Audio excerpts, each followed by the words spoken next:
the sheer number of decisions that have to be made. What do you think that couples underestimate the most when they are planning a wedding? I think there's a couple of things. I think one of the things that couples tend to underestimate a little bit is the sheer number of decisions that have to be made. So oftentimes you think, okay, I'm planning a wedding. I choose, the venue. I choose the florist. I choose my celebrant. I choose my dress. Those kinds of decisions. But actually there are, 10, 20, hundreds of other decisions that come along the way before you even get to the final decisions on those things. And I think that's something that couples, when they want to DIY, for whatever reason, it could be from, a budgeting perspective, for example, is what they spend on a wedding planner is made up in a different kind of value, a value I personally think can't be monetized, which is time. So I think that's probably a couple of the biggest things that couples would underestimate is the sheer number of decisions that get made in order to get to your vision, especially if if you have a really big vision as well. That's a lot of decisions that have to be made. And then on top of that is, I think they undervalue their time, and they look at it only through a financial lens. I think that's something that couples underestimate a lot. Like when they're deciding planner versus no planner, the best investment that you make when you hire a planner is investing in your time. And that could be,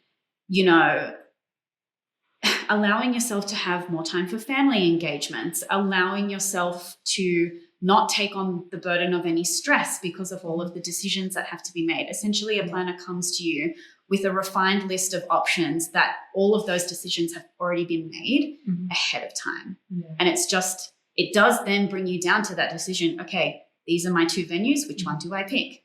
This is my 2 dress options. Which one do I pick?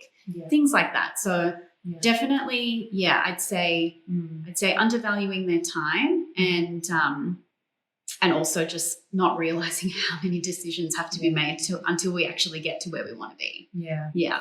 And how many times have you found that couples are not making that decision right up front? It's when they are somewhere through the planning journey where they've gone, oh my goodness, they've only just discovered the amount of decisions. Is that quite often when people will contact a planner then?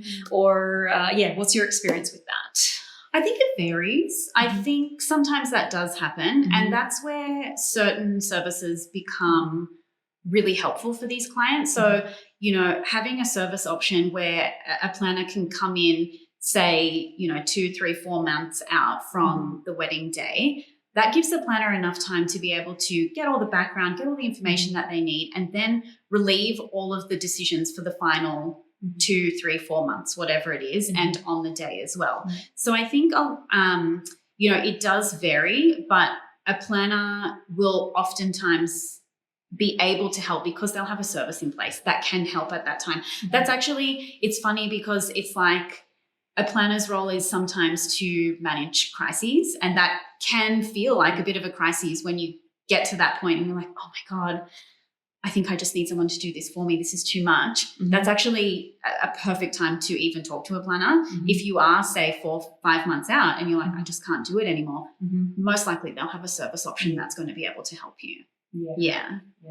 They have a lot of connections and experience to be able to come across the crises, hopefully not for the first time. It's like, here is a solution that can happen, and maybe even also just that they are not in that stressed mind frame. It's easier to have that outsider perspective to come in and go, everything's okay, breathe, and now we can make the decisions. Their emotional connection to the wedding is also quite different. It's there. It's just in a different capacity. As a couple, you view your wedding day in an emotional lens that a planner wouldn't.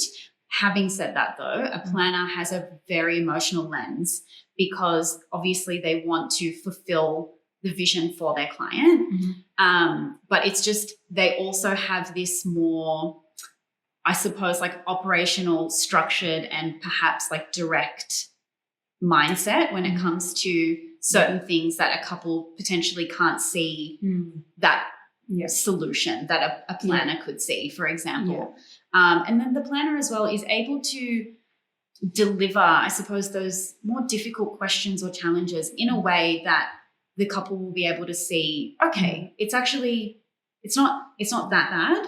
It's not exactly what we were looking for, but this is actually going to work really well. And I, as a couple, can be more emotionally connected to my wedding the way that I want to be because the planner has come in and solved this problem for me.